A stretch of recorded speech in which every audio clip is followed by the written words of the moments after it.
Bismillahirrahmanirrahim. Assalamualaikum warahmatullahi wabarakatuh. Waalaikumsalam warahmatullahi wabarakatuh. Selamat siang, salam sejahtera untuk kita semuanya.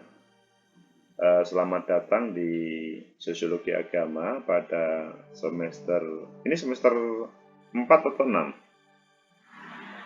6, Pak. 6 ya.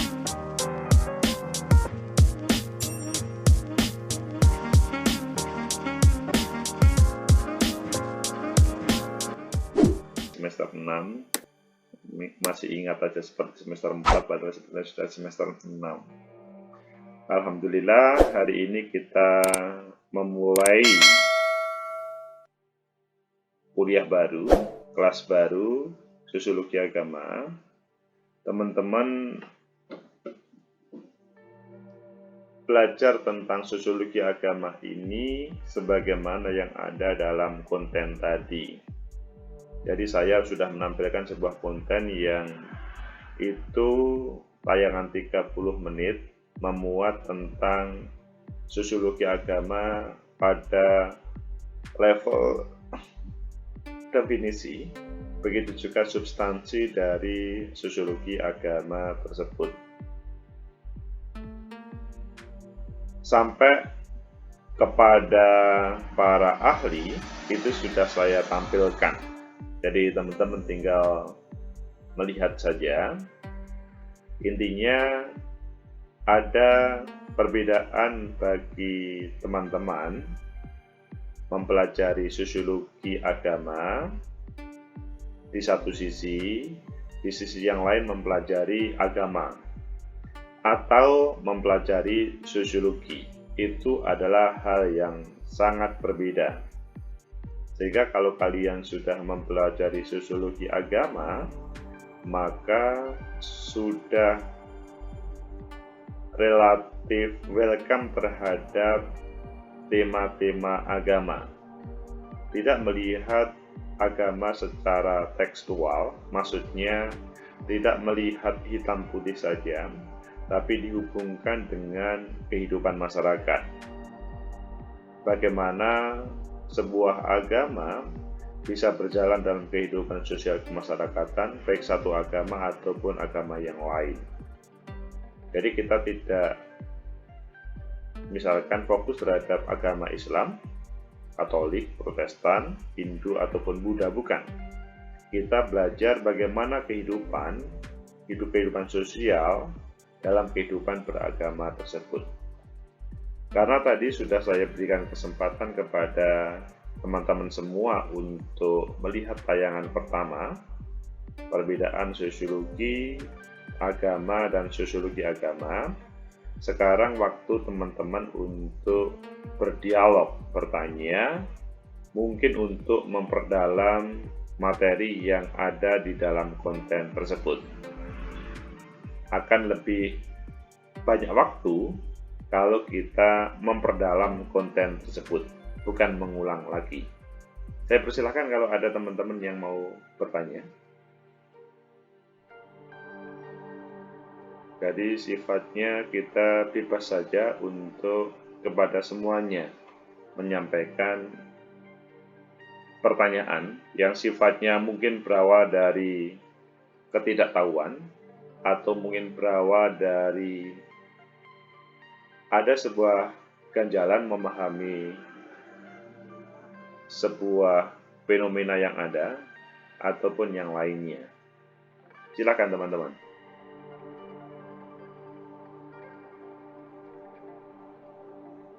Kalau tidak ada, maka pertanda materi yang pertama teman-teman sudah memahami. Ya, saya mau izin bertanya, Pak. Oke, silakan. Sebelumnya, Pak. Bapak, saya ingin ini dulu ya. Iya, Bapak. Oke. Tapi mungkin ini di luar dari YouTube-nya Bapak. Oke. Ya, saya ingin menanyakan bahwasanya sosiologi agama yang dipelajari di sosio dengan yang ada di perguruan tinggi Islam itu apa, Bapak? Apakah sama ataukah lebih detail, Bapak? Oke, terima kasih Nurul. Iya, terima kasih juga Bapak. Jadi pertanyaan Nurul itu adalah apakah ada perbedaan antara di UNISA dengan UINSA UIN Sunan Kalijogo, UIN lainnya. Kalau kita berbicara sosiologi agama, pada dasarnya sama. Hanya di dalam membuat kurikulum, masing-masing perguruan tinggi mempunyai perhatian pertama atau dasar pertama. Berapa SKS yang ditampilkan tentang sosiologi agama tersebut? Itu hubungannya dengan seberapa mendalam terkait dengan materi yang akan diberikan nanti. Yang kedua, selanjutnya, apakah ini merupakan, maksudnya sosiologi agama ini merupakan lanjutan dari mata kuliah lain atau tidak? Kalau ngomong di UNESA, itu kan sosiologi agama merupakan salah satu bagian dari sosiologi yang perlu dipelajari. Kalau di perguruan tinggi lainnya bagaimana? Apakah ini bahkan harus mengikuti perkuliahan yang lain atau bagaimana? Kemudian yang ketiga, yaitu pasti setiap perguruan tinggi akan mempunyai perhatian, meskipun dari Kemendikbud itu mempunyai semacam lampu atau lampu hijau atau memberikan gambaran terkait dengan proses perkuliahan, misalkan MBKM ataupun lainnya. Nah, hal itu kalau diambil itu semuanya, ketika misalkan bobotnya sama antara UNESA sama UINSA, UIN Sunan Kalijogo ataupun lainnya, maka ya relatif sama terkait dengan materi. Mungkin urutannya di dalam proses pertemuan perkuliahan itu yang membuat berbeda. Dan mungkin contoh-contohnya yang membuat berbeda. Hubungan contoh itu dihubungkan dengan berbagai disiplin ilmu yang ada. Tetapi kalau di tempat lain itu juga sosiologi, itu kemungkinan besar substansi dalam satu semester sama, tetapi urutannya yang berbeda. Begitu, Nurul. Baik, Pak. Berarti begini, Pak. Saya izin mau bertanya lagi. Sosiologi agama itu arah tulisannya nantinya itu lebih ke arah agama, misalnya kayak ayat-ayat gitu, bukan, Pak? Iya, sebagaimana saya jelaskan berawal tadi, kita melihat terhadap kehidupan agama di dalam kehidupan sosial. Jadi, Nurul dan teman-teman bukan belajar tentang ajaran agama, tetapi mengapa ajaran agama dijalankan seperti ini. Contoh pada suasana pandemi ini, Nurul dan teman-teman paham bahwa ada sebuah problem kehidupan sosial kemasyarakatan. Di sisi yang lain, agama mempunyai doktrin, yaitu sholat Jumat itu wajib dilaksanakan di masjid, bukan di rumah. Namun, pada titik tertentu, pada suasana pandemi meninggi, selanjutnya tokoh agama, maksudnya Islam, melalui MUI mempunyai fatwa bahwa sholat Jumat disarankan, bahkan ada yang lainnya disarankan di rumah, tidak di masjid. Bahkan ada yang lainnya yang lebih ekstrim. Begitu juga kehidupan di gereja, di vihara, dan lain sebagainya. Kalau beberapa penelitian dari kakak-kakak kalian untuk menulis sebuah skripsi ataupun penelitian yang lainnya, bagaimana suasana kebaktian, doa, misa secara virtual itu sekarang lebih digemari bagi masyarakat Protestan ataupun Katolik. Itu dari sebuah penelitian kakak-kakak kelas kalian. Dan selanjutnya, intinya bahwa Nurul dan semuanya, di dalam sosiologi agama bukan belajar tentang bagaimana sholat, bagaimana misa, bukan. Tapi bagaimana sholat tersebut dalam realitasnya terjadi perubahan. Mengapa bisa berubah? Ataupun bahkan dalam kehidupan sehari-hari. Dalam kehidupan sehari-hari itu bahkan nanti akan menjadi bagian tugas dari mata kuliah sosiologi agama. Jadi kalian itu dianggap sudah memahami tentang sosiologi agama ketika kalian sudah membuat sebuah paper yang sebetulnya saya mempunyai 3 tema terkait dengan hal itu.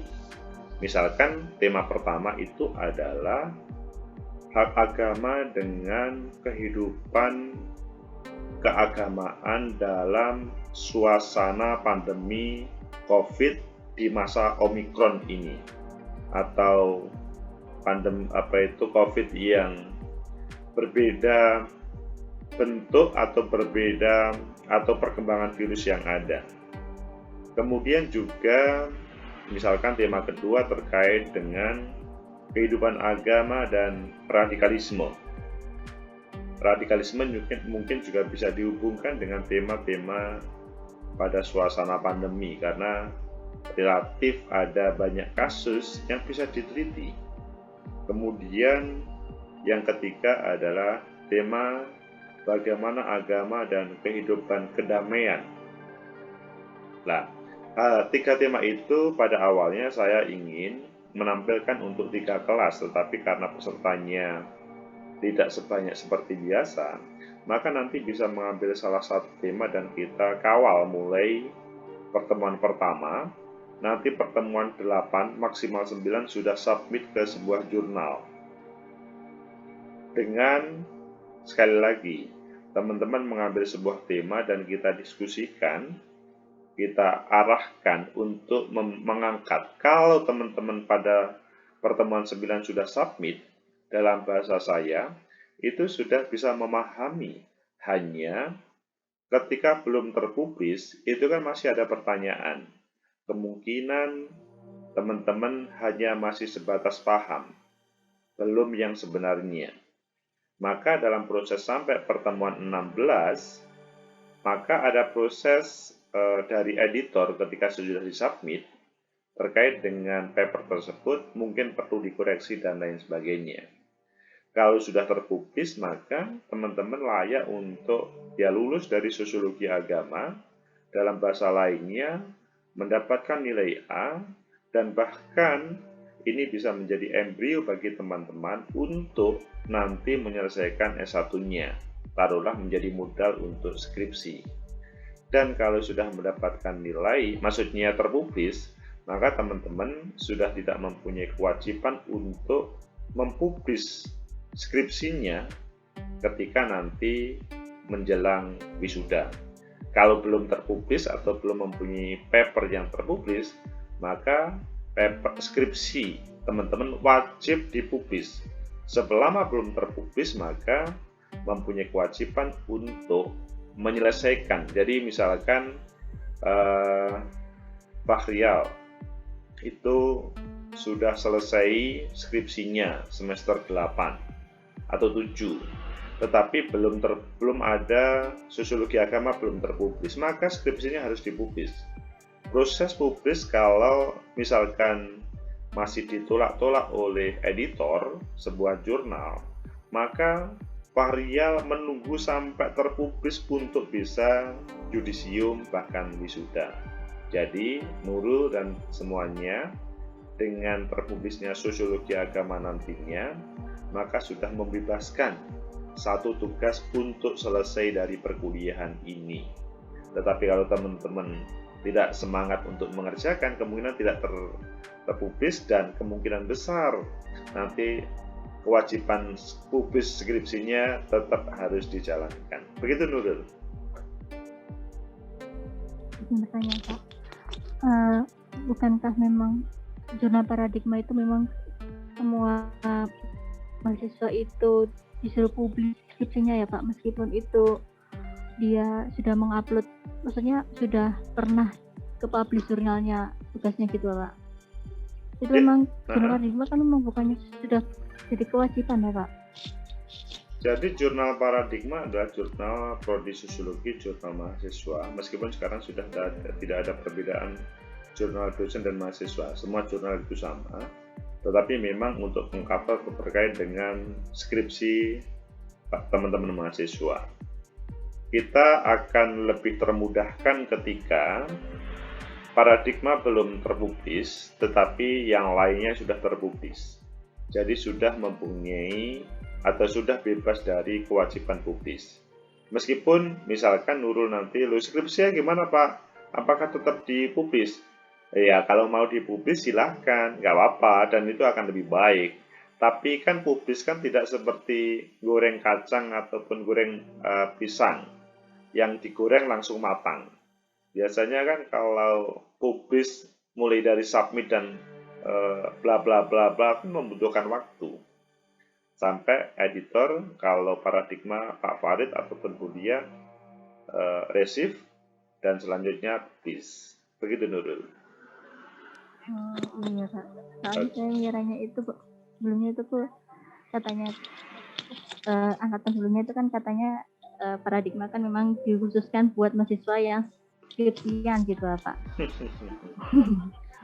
Bahkan dari mahasiswa dari tidak non sosiologi pun boleh publis di paradigma. Kekurangannya paradigma adalah belum terakreditasi. Jadi ia masih jurnal ber-ISSN, tapi belum terakreditasi. Kalau dalam tugas sosiologi agama kan teman-teman nanti bagaimana dipublis di jurnal yang bersinta 6 sampai 2. Ya, cari yang gratis saja, tidak harus yang berbayar. Begitu.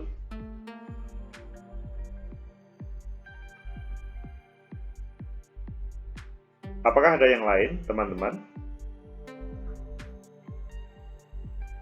Saya Pak Yus bertanya Pak. Oke, Rodita. Kalau misal kita publish tapi ada nama keduanya itu dosen gitu, termasuk nggak Pak? Apakah memang harus autor tunggal gitu? Iya, kalau autor tunggal itu malah bermasalah biasanya kalau dalam sebuah publikasi. Gimana Pak? Autor tunggal itu malah bermasalah dalam sebuah publikasi. Pasti ada pertanyaan besar, kok bisa ya? Jadi pada proses publikasi seperti itu, penulis kedua adalah yang terlibat, tapi syarat untuk skripsi lulus, maksudnya yudisium, itu Rolita adalah penulis pertama, meskipun mungkin di belakangnya ada penulis kedua. Begitu Rolita. Iya Pak, jadi nggak masalah ya Pak ya? Nggak masalah. Tapi kalau penulisnya 5 orang kalau 5 orang nggak boleh Rolita, hanya 2 orang saja. Kalau 3 orang gimana Pak? Kalau 3 orang saya belum ada jawaban, maksudnya itu mungkin menunggu kebijakan dari fakultas. Intinya sebetulnya kalau saya memahami bahwa seorang mahasiswa ketika menjadi penulis pertama itu it's okay. Akan lebih baik cukup 2 saja.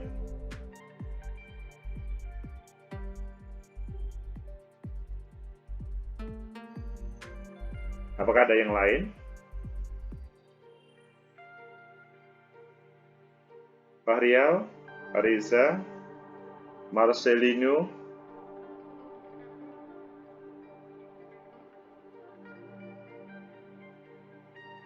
Muhammad Arya Novanto. Kelihatannya sudah. Saya izin bertanya Bapak. Silakan. izin bertanya Pak. Oke. Mengenai tema-tema yang Bapak berikan tadi, contoh gambarannya seperti apa bisa dicontohkan ya Pak?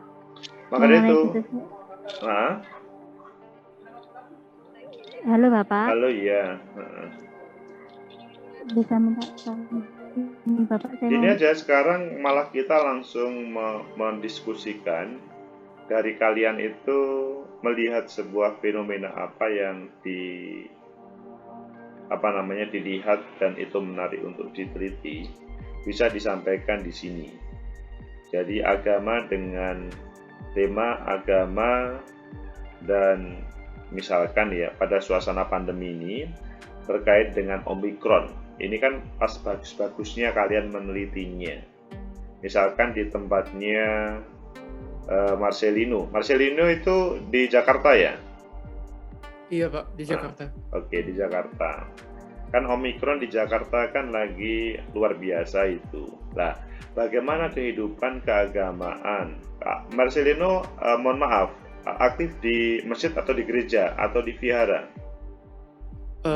Sementara saya di gereja. Oke. Jadi Marcelino menulis tentang kehidupan keagamaan pada suasana pandemi COVID dalam artian Omikron ini di gereja tempat Marcelino atau di Jakarta secara umum. Jadi nanti proses penelitiannya itu sambil beribadah di gereja, itu sambil meneliti. Maksudnya bahwa ketika ada semacam regulasi yang dihadirkan pemerintah Provinsi DKI atau pemerintah kelurahan bagaimana, begitu juga terkait dengan tokoh agama misalkan pendeta bagaimana, dan kemudian umat atau jemaat itu bagaimana meresponnya. Jadi nanti kalau di dalam penelitian kakak kelasmu itu adalah pada suasana pandemi COVID kemarin lebih suka untuk melaksanakan misa itu secara online. Awalnya itu protes, tapi sesudah pandemi sudah mulai reda, mereka kalau bisa online saja karena belum selesai. Lah ini kan dalam suasana Omikron ini bagaimana? Kemudian di tempat lain juga bisa, yang mereka yang Muslim atau mereka yang Hindu Buddha bisa ditampilkan, ataupun mungkin bisa misalkan terkait dengan agama dan semangat menjadi kaya atau semangat menjadi kaya, atau teman-teman bisa mengambil tesis dari Weber terkait dengan kehidupan Protestan etik yang selanjutnya itu menjadikan orang atau menjadi spirit orang-orang menjadi super kaya. Nah, apakah hal itu masih terjadi dalam suasana saat ini? Ataupun teman-teman juga melihat misalkan kehidupan kemiskinan karena agama. Atau mungkin teman-teman melihat yang lainnya. Sekali lagi, sebetulnya pada kelas ini awalnya saya ingin kepada kehidupan agama dan semangat menjadi kaya dan miskin. Jadi hubungan agama dengan kehidupan yang mengarah ke kesejahteraan, tapi karena mahasiswanya tidak banyak maka relatif saya agak membebaskan. Silahkan kalau ada yang bertanya. Mungkin tadi siapa yang bertanya? Nurul ya? Iya Pak. Yeah. Sebelum menulis di konten nanti silahkan menampilkan mungkin Fahrial atau Reza atau Rolita atau Muhammad apa yang menjadi fenomena yang bisa dilihat oleh kalian. Saya Pak ya. Oke, Rolita. Itu sih Pak, saya tertarik sama buku karya Phil Zuckerman itu loh Pak. Dia kan sosiologi agama. Tapi dia tuh secara subjektif itu menyatakan kalau dia tuh memang orang ateis gitu Pak. Dan di bukunya itu dia kan nulis tentang masyarakat tanpa Tuhan di Denmark sama di Swedia gitu Pak. Tapi saya belum menemukan masalah utamanya Pak, misal dikaitkan dengan kehidupan sehari-hari. Kehidupan ateis tentunya bisa dijadikan sebagai bagian sosiologi agama karena dia tidak percaya terhadap Tuhan, menafikan terhadap Tuhan. Tetapi bukan berarti kemudian kita menjadi bagian dari ateis, bukan. Kita mempelajari mengapa sih kok begitu. Lah, hanya Rolita ketika ngomong penelitian, ya teman-teman semuanya ya diperhatikan ya, bahwa penelitian itu ada hubungannya dengan subjek yang diteliti oleh Rolita. Siapa? Kalau kehidupan Denmark kan, kalau Rolita mau meneliti kan harus ke Denmark, itu kan nggak mungkin. Harus berbiaya tinggi, membutuhkan waktu lama, kan nggak mungkin. Lah, Rolita melihat sebagaimana tesis tersebut itu dalam kehidupan mana? Mungkin yang terjadi di sekitar Rolita ataupun lainnya. Rolita bisa bercerita?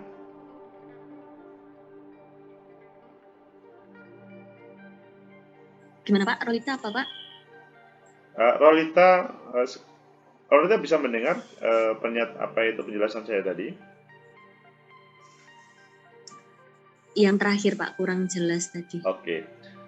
Rolita mau mengangkat penelitian dengan subjek di mana?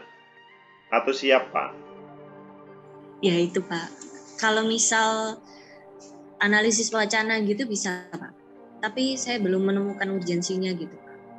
Analisis wacana itu menjadi kurang bisa memahamkan teman-teman terhadap pemahaman sosiologi agama yang sebenarnya. Itu kalau teman-teman sudah misalkan S3 nggak apa-apa, sudah relatif memahami terkait dengan wacana yang ada. Tetapi dalam S1 ini akan lebih baik subjek yang dilihat itu langsung, tidak cukup wacana. Jadi Rolita rumahnya di mana sih? Surabaya Pak. Lah, bagaimana di sekitar Surabaya dan sekitarnya, ada kehidupan keagamaan yang seperti apa yang dilihat oleh Rolita yang bisa diangkat oleh penelitian ini?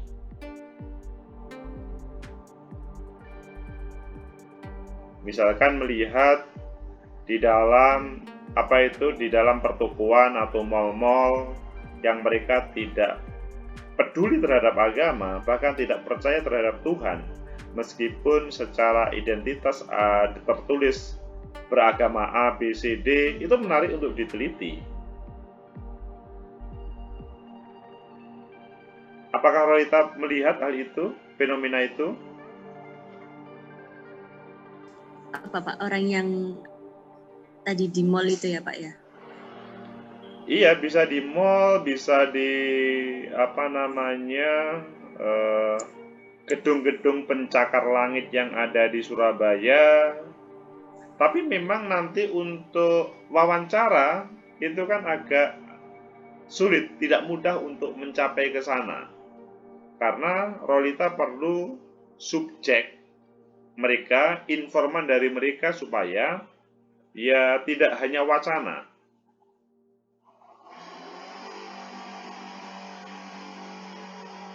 Mungkinkah itu dilaksanakan oleh Rolita?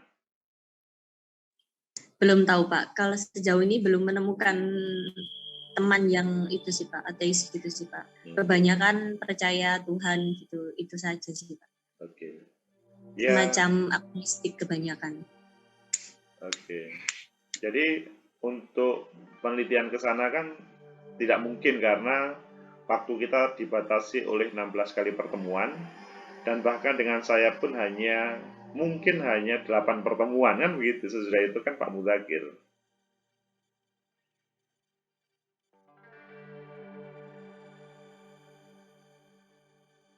Rolita mungkin meneliti kehidupan agama yang ada di Bagesbang, Provinsi Jawa Timur. Itu juga menarik diteliti sambil dirimu makan di situ. Apa arti agama bagi mereka misalkan? Apa misalkan etos kerja para pegagas bank yang dihubungkan dengan agama, tidak melihat hanya Islam saja. Ada tentunya yang pegawai pegagas bank, ada yang Islam, ada yang Katolik, ada yang mungkin Hindu, semuanya mungkin etos kerjanya yang diteliti terkait dengan keagamaan tersebut, atau mungkin yang lain. Gimana Rolita? Iya Pak, siap Pak. Oke. Yang lain silakan. Reza, Farial, Marcelino. Ini waktu sudah 30 menit, saya mohon konfirmasi kepada kalian, apakah dilanjut atau cukup? Dilanjut, Pak.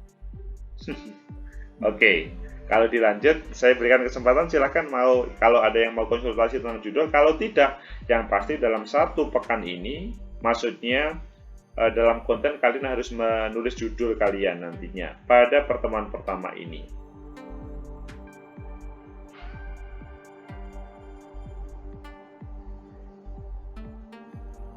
Fahria, sudah ada ide? Kalau sekarang sih masih bingung sih Pak, sebenarnya masih belum ada juga. Oke. Tapi ini Pak, saya ingin bertanya Pak, apakah sebenarnya kita ini hanya kalau sosiologi agama ya Pak, ya apakah kita ini hanya terbatas pada 5 agama yang emang dianut oleh masyarakat Indonesia seperti Islam, Kristen, Hindu, Buddha, dan Konghucu, atau mungkin kepercayaan orang Jawa itu juga bisa menjadi apa ya Pak ya, menjadi suatu titik tolak ukur dari sosiologi agama ini Pak, suatu kepercayaan tersebut Pak? Kita tidak membatasi pada agama formal yang ada, tapi yang ada hubungannya dengan kepercayaan, keyakinan menjadi bagian dari subjek dari sosiologi agama. Jadi Fahria boleh untuk menuju ke sana. Oke. Kira-kira apa yang kamu lihat? Apa ya Pak ya? Mungkin bingung sih Pak. Lalu yang terlintas di pikiran saya itu kayak seperti ini sih Pak. Kadang-kadang itu ya termasuk saya juga ya Pak. Saya juga itu alhamdulillah sampai saat ini itu, terus juga mungkin beberapa keluarga saya alhamdulillah belum pernah kayak terkena positif COVID-19 gitu Pak, alhamdulillah. Terus ya mungkin terus juga ya saya dan juga keluarga itu saya percaya bahwasanya ada ritual sholawatan, ada ritual misal kayak ini loh Pak, ketika ada di jeda antara azan dan iqamah kan biasanya kalau warga masyarakat Nahdlatul Ulama itu Pak, biasanya itu kan menggunakan sholawat tibil qulub itu loh Pak. Nah, dan juga melakukan ritual-ritual sholawat itu selalu setelah sholat itu pasti itu terus. Dan mungkin ya di sini saya dan juga keluarga saya itu mempercayai hal tersebut gitu Pak, mungkin seperti itu. Ya kalau begitu dirimu meneliti tentang sholawat tibil qulub dalam melawan pandemi COVID di misalkan kasus kamu di mana sih Fahria tempatmu? Kalau sekarang sudah di Surabaya Pak, dulu di Ponorogo Pak. Nggak, tibil qulubnya itu di mana? Oh di Ponorogo, di Kradenan, di Jedes, di desa saya. Oh di Kradenan. Iya Jedes, Bapak pasti tahu juga kan dia. Asli Ponorogo juga. Oh kamu Kradenan? Iya Jedes Pak. Oh udah iya. Ya kalau mau meneliti itu kan Fahria harus ke Ponorogo, harus ke Kradenan. Iya kan? Ya, Pak, boleh Pak. Karena harus berkomunikasi, maksudnya wawancara dalam bahasa penelitian itu kan dengan para informanmu. Jadi tidak boleh menyimpulkan sendiri, tapi apakah mereka itu maksudnya warga yang membaca sholawat tibil qulub itu bagaimana sesuai dengan rumusan masalah yang kamu tampilkan.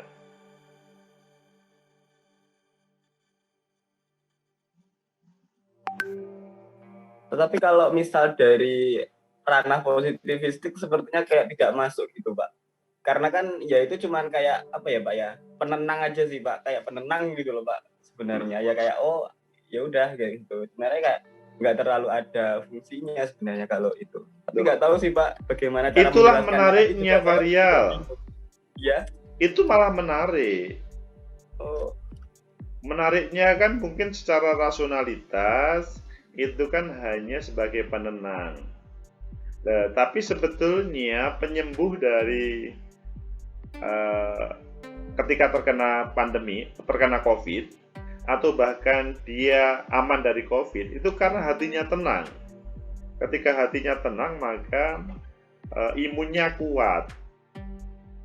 Dan ketika imunnya kuat, COVID tidak bisa masuk.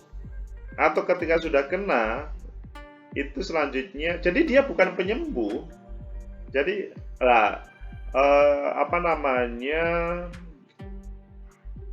asumsi awalnya sudah terbaca ya, bahwa tibil qulub itu, sholawat tibil qulub itu bukan untuk menyembuhkan, tetapi sebagai penambah imun. Kok bisa? Karena dia ketika dibaca oleh warga keradenan, itu mereka lebih tenang. Maka ketika Fahrial ke keradenan, itu ingin membuktikan apakah asumsi awal ini benar atau tidak.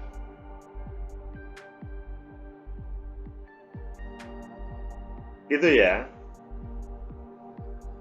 Oke. Ya Pak, siap. Oke. Jadi Nanti saya coba. kita itu kan teman-teman semuanya ya, mungkin teman-teman itu kan kelihatannya melihat hal-hal seperti itu kan nggak ada hubungannya lah. Tapi kan kita itu kan bukan pada ranah sebagai tim medis yang mampu untuk tahu terkait dengan obat-obat, tetapi kan sebagai peneliti sosial itu kan hanya bagaimana ada sebuah fenomena dan kemudian fenomena yang lain tetapi kemudian berbeda dengan yang terjadi.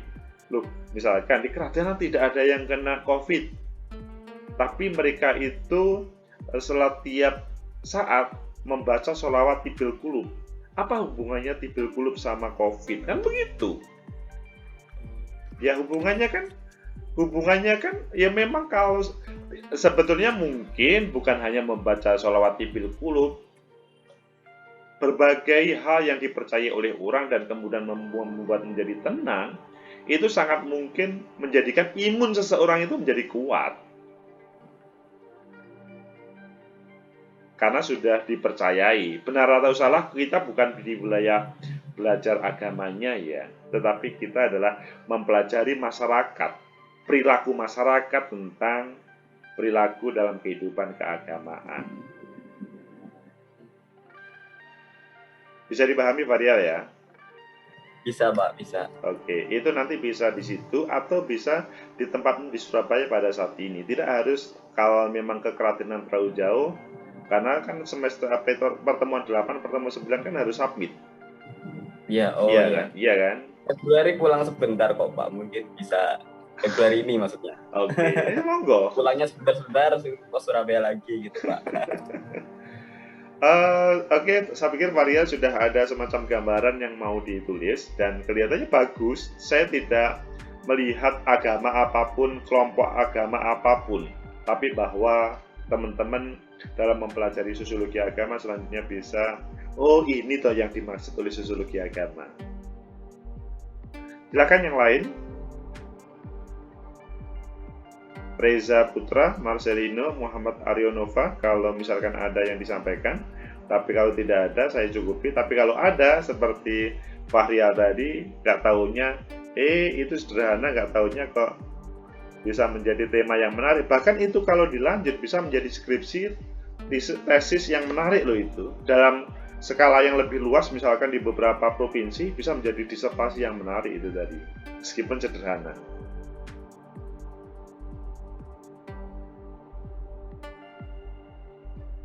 Baik, kalau sudah tidak ada yang bertanya, maka sesudah ini kita cukupi, ya.